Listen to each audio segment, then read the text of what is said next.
ഇസ്ലാമിനെയും ദീനിനെയും സ്നേഹിക്കുന്നവർ ഇത് കേൾക്കാതെയും ഷെയർ ചെയ്യാതെയും പോകരുത്. ഇതൊരു വർഗീയ വാക്കുകളല്ല, ചില യാഥാർത്ഥ്യങ്ങൾ മാത്രം. അള്ളാഹു നമ്മിലും നമ്മുടെ കുടുംബത്തിലും സമാധാനം നൽകട്ടെ. കഴിഞ്ഞ ഒരു മാസത്തിനുള്ളിൽ കണ്ണൂർ ജില്ലയിൽ നിന്ന് മാത്രം 6ഓളം മുസ്ലിം സ്ത്രീകളെ RSS ഭീകരർ വഴി പിഴപ്പിച്ചിരിക്കുന്നു. RSS ശക്തി കേന്ദ്രമായ ചെരുവാഞ്ചേരിയിൽ നിന്നും വെള്ളിയാഴ്ച ജുമുഅ സമയത്ത് 2 RSS പ്രവർത്തകരെ മുസ്ലിം വീട്ടിൽ നിന്നും അനാശാസ്യത്തിനിടെ പിടികൂടി. ഈ സംഭവത്തിന് ഒരാഴ്ച മുമ്പ് 2 കുട്ടികളുടെ മാതാവായ മുസ്ലിം യുവതിയുടെ കൂടെ RSS പ്രവർത്തകനെ രാത്രി 12 മണിക്ക് വീട്ടിൽ നിന്നും നാട്ടുകാർ പിടികൂടി പോലീസിൽ ഏൽപ്പിച്ചു. 2 ദിവസം മുമ്പ് പാനൂർ പൂക്കോമിൽ നിന്നും മുസ്ലിം പെൺകുട്ടിയുമായി RSS കാര്യവാഹക് ഒളിച്ചോടി.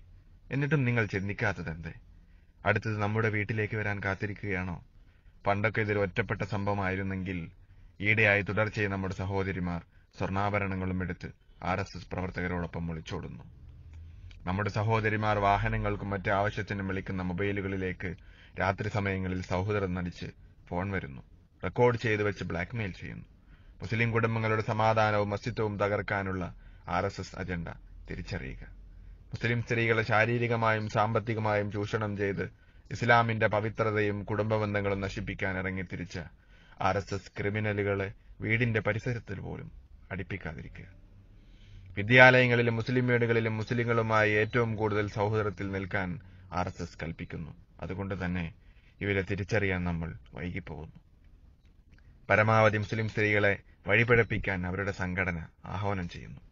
AP കാരനെന്നും EK കാരനെന്നും സുന്നി എന്നും മുജാഹിദ് എന്നും ലീഗുകാരനെന്നും SDPI കാരനെന്നും പറഞ്ഞ് തമ്മിലടിക്കുന്ന മുസ്ലിം സമുദായം ഒന്നിക്കേണ്ട സമയം അതിക്രമിച്ചിരിക്കുന്നു.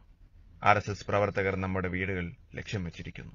ഒരുപക്ഷെ നമ്മുടെ ഒരു ഷെയർ കൊണ്ട് ഒരു കുടുംബം രക്ഷപ്പെട്ടേക്കാം. ചിന്തിക്കുന്നവർക്ക് ദൃഷ്ടാന്തമുണ്ട്. നിങ്ങളുടെ സഹോദരി എന്റെയും പെങ്ങളാണെന്ന് മനസ്സിലാക്കുക. ദീനിനെ സ്നേഹിക്കുന്നവർ ഇത് ഷെയർ ചെയ്യുക.